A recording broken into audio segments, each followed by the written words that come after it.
Seems like there's a sea of action cameras out there and new ones coming out all the time. So picking, which one you should actually get, it can be a little daunting. And especially when the new two big kids on the block come out with new cameras, DJI and GoPro, when their new cameras are out, well, that's when people start to pay attention. And, well, myself included. So I've got both here, the latest generations, the Action 4 from DJI and the Hero 12 from GoPro. I'm going to put them head to head and see if one of these is the one that you should be buying. When thinking about a camera like this, there's a few reasons why you would want one of these over just using like your phone or, a bigger camera. And I think the biggest reason, the one that I can always think of, is that you need either something very small and compact to fit in a small space. For instance, you're flying FPV drones. These kind of cameras are kind of your only option. Or you need a camera that, can still give you good footage, but there's a possibility that the camera could get damaged, or at least it could get hit, and it needs to be able to withstand that kind of thing, like, going underwater, maybe mountain biking, skiing, snowboarding, that kind of thing. And really, those are the two reasons why I think a camera like this is still worth it, because for the most part, I would suggest you just use your phone. But if you want a dedicated camera that can do really anything you need it to do, well, these are the two best options.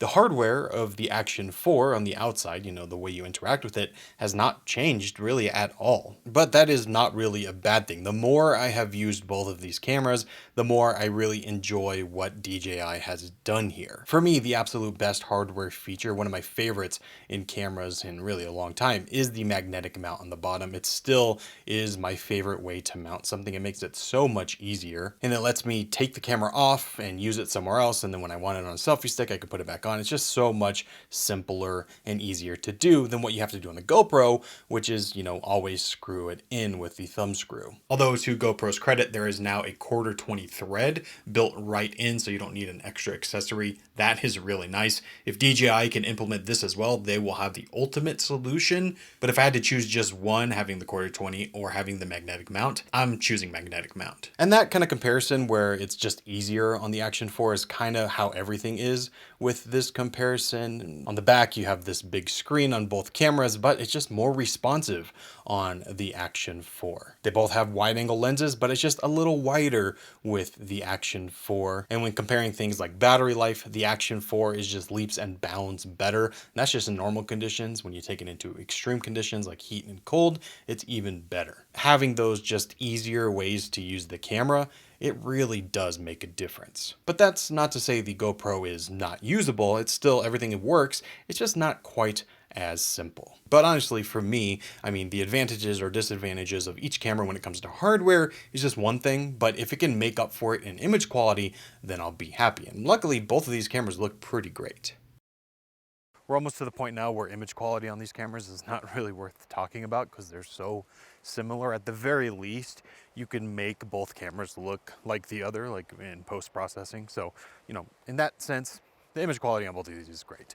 Now you do get some more, spec options on the Hero 12. It seems that GoPro is trying to position this as the more professional camera with features like time code, but overall, when you're just shooting with it, it isn't all that different than the Hero 11. In fact, I think for the most part, it looks exactly the same and you're just getting other updates in other parts of the features and more software things. What I first noticed right off the bat is that I think the Osmo Action 4 looks noticeably more detailed and sharp, which is kind of interesting because this is shooting in 4K, which is its highest resolution, whereas GoPro is shooting in 5.3K, which is its highest resolution. And the settings are as close as they can be on either camera, so the sharpness is all the way down, and they're both in their highest resolution and widest settings.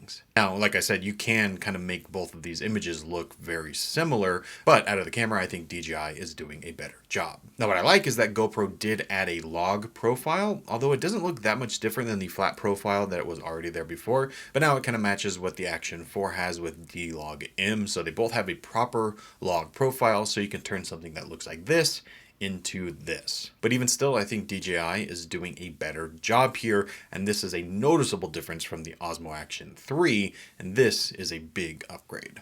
Another area where I think DJI has a big advantage is with low light. It does have a bigger sensor, and you can see in this clip how much of a difference it is. And it wasn't really a pitch black room or anything, but the GoPro just seemed to struggle, whereas the Action 4 looks excellent.